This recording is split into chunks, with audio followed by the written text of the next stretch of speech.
Remember the Off-Road Challenger, or the ORC as I like to call it? It's our 1970 Dodge Challenger dirt track car that Finnegan and I pulled from a farm in Oregon on episode 54 of Roadkill. And then 2 years ago, Dulcich and I gave it new life and turned it into an off-road vehicle. And we took it out for one of the most fun days we have ever had shooting Roadkill Garage. Just ripping this thing around an old lava pit. Actual lava from a volcano. Man, the suspension works great! Oh, yeah! Yeah! But what started out as ultimate fun immediately turned into devastation when a sandstorm came in. Like honest-to-goodness haboob. 70-mile-an-hour winds pelting us with these little tiny rocks. Ow! Ow! Ow! Ow! That hurts! Ah! This is horrible! There's a cliff over there! Off, off, off! What? I cannot see! Wow! Man, I'm getting coated with sand. We've got to make a move. This is so bad! How are we going to get out of this? It'll stop eventually, right? Yeah, but if we stay here too long, the carburetor will get completely full of sand. Yeah, I know, but you want to fall off a cliff? No! We seriously thought that we were gonna die. Unfortunately, it was an actual end-of-life experience for the little 318 engine in the ORC. It looks great. Look at that. Oh, look. Look at that. Wow. It is all sandblasted. And this thing just got pelted. Dude, the sandblasting brought up some of the old circle track lettering. Leonard's Off-Road. Whoa, meant to be. Maybe we can charge people money to just park their cars here for a couple weeks. I know, it's a business opportunity. We left town with no air cleaners, and I was like, so it'll suck a little bit of dust. I didn't count on the torrential act of God destroying the thing. Oh, wow. Looks like an ashtray in there.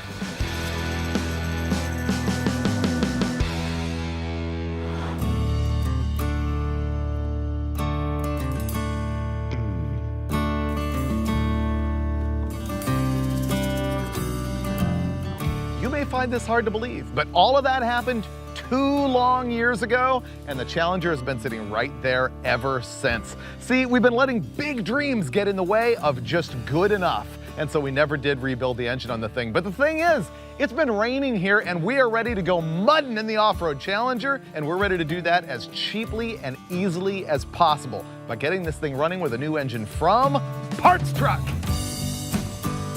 Ooh, coming in hot. Ooh, not bad. I've never heard this thing run before. It's pretty good. Has power. This door's not opening, dude. No, you have to come in from this side. Whoa.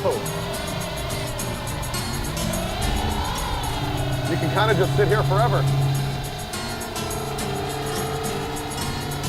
This thing is a burnout monster.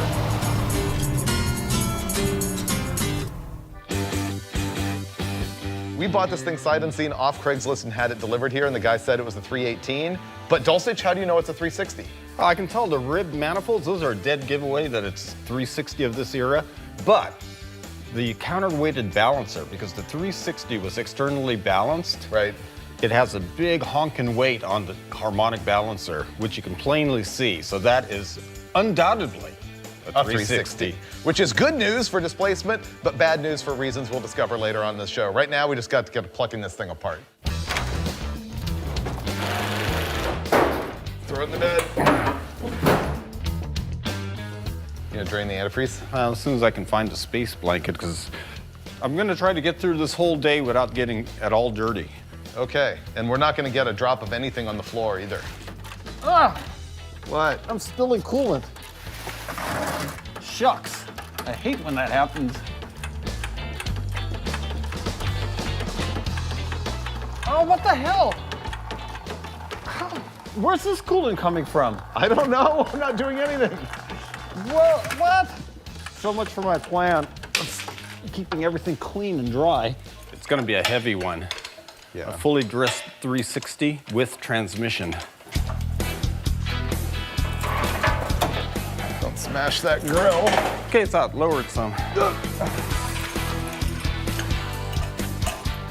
Careful, that's our engine and transmission. Here's the 360 engine and 727 transmission that came out of our donor truck. This is going to go into our off-road Challenger, but not before we make some changes. Let's start at the bottom and work our way around and to the top. First of all, the starter motor, I want to change that to a later model mini starter. It turns the engine over faster and it's lighter, more compact, just better all around. The oil pan here is a rear sump. That's truck only. The passenger car takes a center sump, so that definitely has to change. The motor mount brackets, again, truck parts, has to be changed for car. Up here, we've got a whole bunch of accessories. We don't need most of this stuff. The smog pump, that's gonna go. The air conditioning compressor, we'll say goodbye to that. I'm not sure if the power steering pump will even work, but this is all gonna have to be figured out. Right here, we've got the exhaust manifolds. We're gonna take those off, we're running headers. Now moving to the top, the intake manifold's coming off. We're going back with our tunnel ramp, so that's gonna be cool. And finally, this broken electronic ignition distributor is gonna go, and we're just gonna put points in it because it's real simple and it'll work just fine on this engine.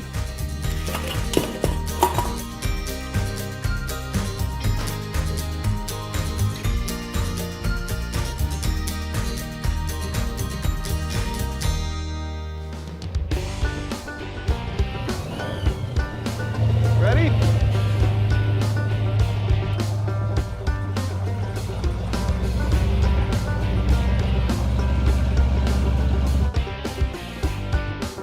Go left a bit.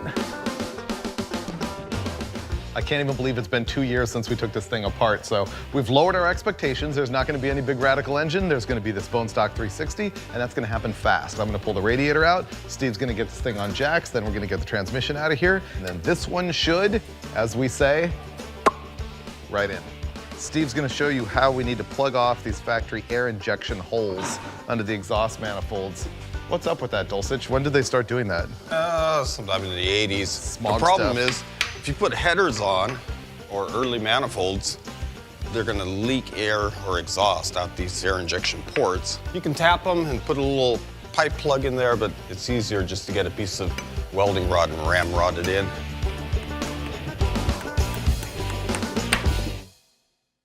I think the engine's totally locked down, yeah? Yeah, by a miracle. And the trans.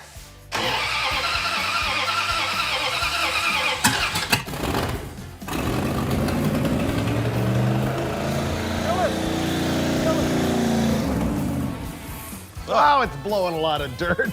I know.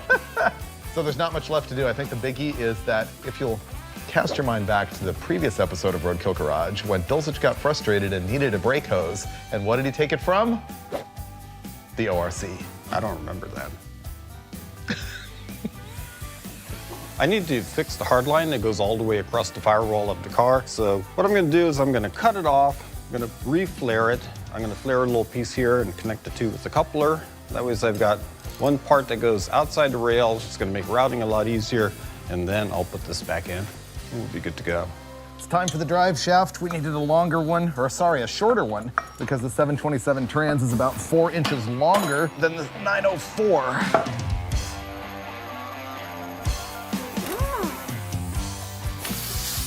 Okay, are you ready for this?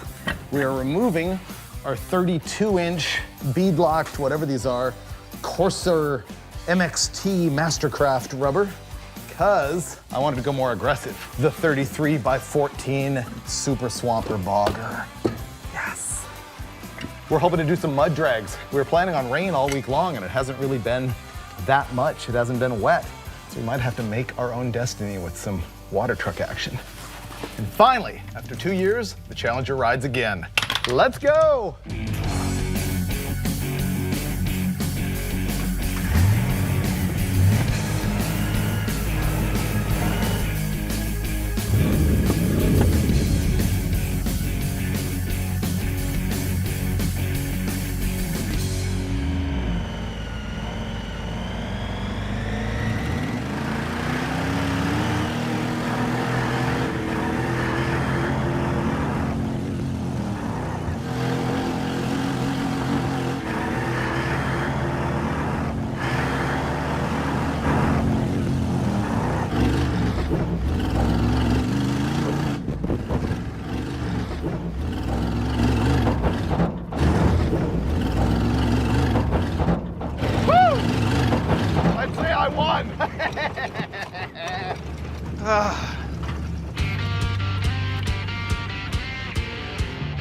Carburetors didn't like the bouncing, but I got him.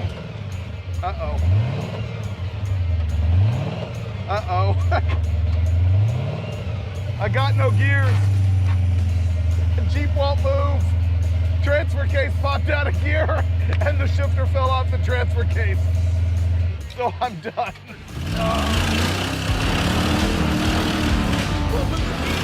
Wow, you're hauling butt. Okay. I'm getting the feel for it.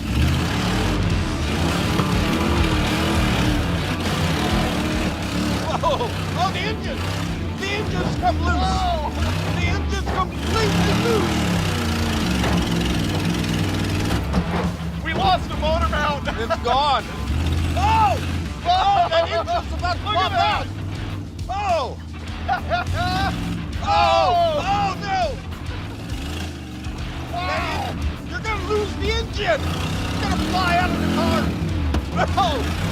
Oh! Oh, that is bad. That is bad.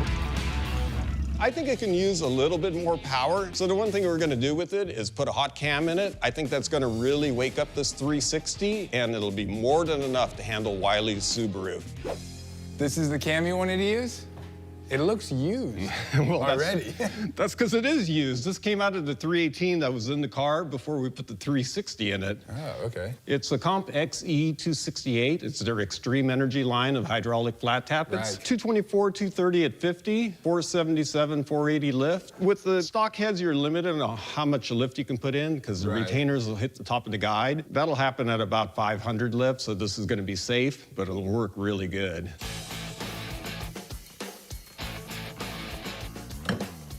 All right, Steve, I got most of the pulley system apart here. Oh, and a nice new hole in the radiator.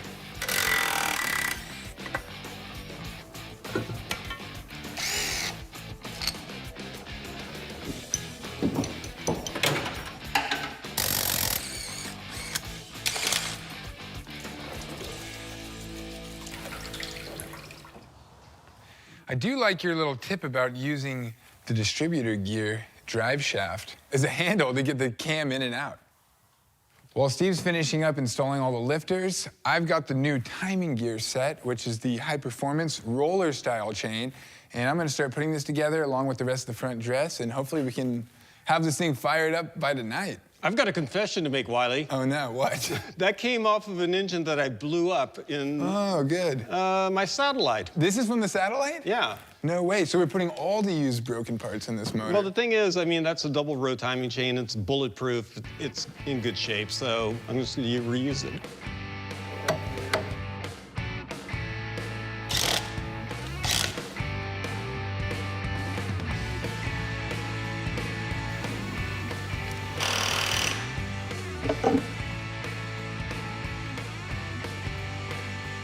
Okay, that's the carburetor on. I've got the distributor stabbed in place. Wiley's getting the front dress finished up. We're pretty close to firing this thing up. Hopefully it runs perfectly.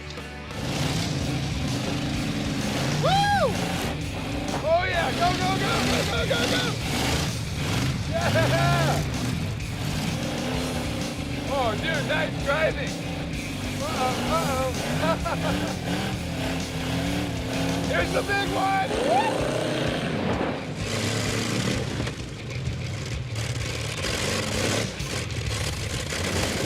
Whoa!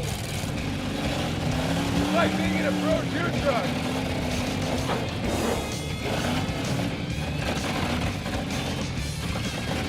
Sounds like just cutting out a bit.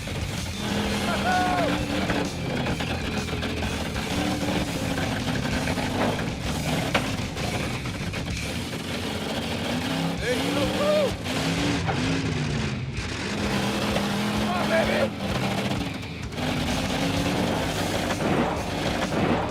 Whoa! That was quite the launch. What do you reckon is wrong? The distributor drive bushing and the block is totally worn out. That's no good. Well,